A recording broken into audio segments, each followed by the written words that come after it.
SITREP World Briefing for August 4, 2026. Ukraine launched drone strikes into Russia on Tuesday, and Russian officials said the attacks killed civilians and damaged logistics sites far from the front.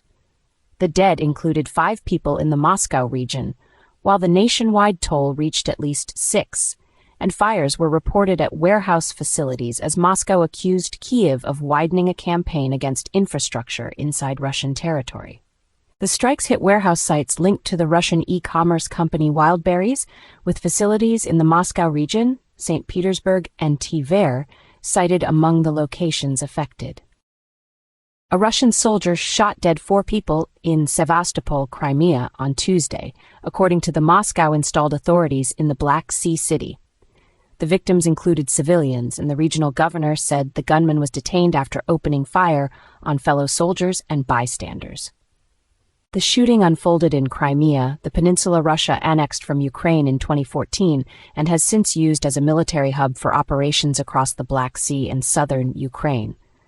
Sevastopol, which hosts Russia's Black Sea Fleet, has also faced repeated Ukrainian pressure in recent weeks. Wildfires in Le Porge, France on the Atlantic coast exposed unexploded World War II shells, forcing emergency teams to treat the fire zone as both a natural disaster site and a munitions hazard. Bomb disposal specialists were called in after the blaze uncovered buried ordnance, and officials said the area had to be secured before residents evacuated by the fire could safely return to their homes. The discovery added a wartime legacy to an already dangerous wildfire emergency in Gironde, the department northwest of Bordeaux, where forests, dunes, and former military zones can still conceal ammunition decades after 1945.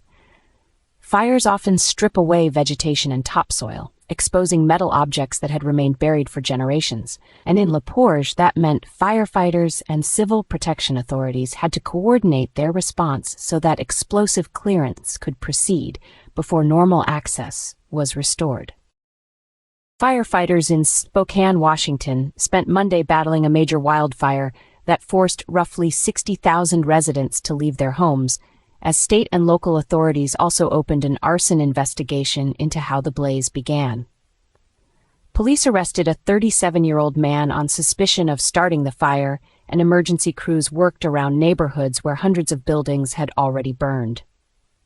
Spokane is Washington state's second-largest city, so a fast-moving urban edge wildfire there immediately turned a forest fire response into a large-scale civil protection operation involving evacuations, road controls, and sheltering for displaced residents. Fire officials said the blaze had burned through thousands of hectares, and crews sought to make progress as flames spread through a city already facing hot, dry, and windy conditions common to severe western U.S. fire seasons. In recent years, communities across the Pacific Northwest have had to prepare for fires moving closer to populated areas. The dual focus on suppression and criminal inquiry gave the Spokane emergency unusual weight because investigators were not only assessing wildfire behavior, but also whether the disaster was deliberately set. That matters for Washington state officials as they decide how to deploy firefighting resources, law enforcement personnel, and recovery aid for residents who may have lost homes, vehicles, and access to basic services in a matter of hours. With thousands displaced and structural losses mounting, the next phase is likely to center on damage assessment, re-entry for evacuated neighborhoods, and efforts to determine whether the suspected ignition was an isolated act or part of a broader public safety threat. Greek firefighters remained deployed in Porto Germano, Greece, on Monday, as destructive wildfires left burned homes, blackened cars, and heavy damage along the coastal settlement west of Athens. The operation unfolded as Greece entered a second week of major fires, with emergency services fighting multiple blazes during an exceptionally hot and dry summer. Porto Germano's location, where homes, roads, and scrubland sit close together, makes firefighting especially difficult when flames move quickly from surrounding vegetation into built-up areas used by both local residents and seasonal visitors. The Porto Germano fire formed part of a wider national emergency driven by record-breaking heat and drought across southern Europe, conditions that have sharply increased the risk of fast-spreading summer blazes in Greece. Fire seasons in the country have become more politically sensitive after repeated disasters near populated areas, and each major outbreak now tests evacuation systems, civil protection coordination, and the capacity to protect housing in rugged coastal terrain.